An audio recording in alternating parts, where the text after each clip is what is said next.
Agartala city rotary club মানব কল্যাণকারী তথা জনহিতকর আন্তর্জাতিক সংস্থা। রোটারি ইন্টারন্যাশনাল সারা বিশ্বের 200টিরও বেশি দেশে 14 লক্ষ সদস্য এবং 46,000 ক্লাবের সাথে সাথে আমাদের ছোট্ট রাজ্য ত্রিপুরাতেও 2002 সালে স্থাপিত হয় rotary club of Agartala city.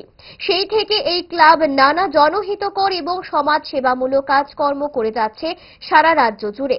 প্রথা অনুযায়ী রোটারির বর্ষ শুরু হয় 1 জুলাই থেকে। মাত্র 1 বছরের জন্য পুরনো কমিটিকে বিদায় জানিয়ে নতুন পরিচালন পর্ষদ আনুষ্ঠানিকভাবে দায়িত্ব নেয় পরবর্তী 1 বছরের জন্য।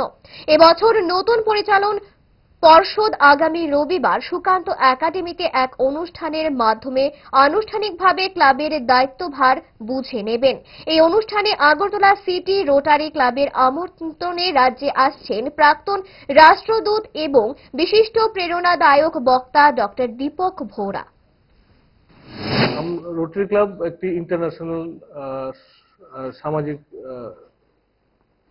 মানব কল্যাণকারী একটি সামাজিক সংস্থা, আন্তর্জাতিক সংস্থা, এবং আমরা 200-রও বেশি দেশে আমরা ছড়িয়ে আছি।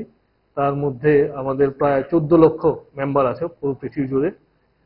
আমাদের ত্রিপুরায় আমরা 8টি ক্লাব আছি, তার মধ্যে রোটারি ক্লাব আগরতলা সিটি, যেটা আমাদের ক্লাব, এটা প্রাচীনতম ক্লাব।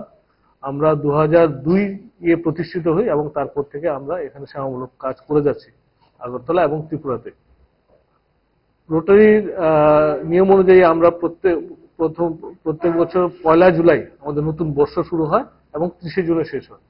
এই রোটারির বর্ষে আমাদের পুরাতন যে কমিটি থাকে, ওই কমিটি 30 জুনে কার্যভার শেষ করে এবং 1 জুলাই আমাদের নতুন কার্যকরী কমিটি আমরা কার্যভার গ্রহণ করি। তারই একটা আনুষ্ঠানিক অনুষ্ঠান, শপথ গ্রহণ হবে 13 জুলাই সুকান্ত একাডেমি।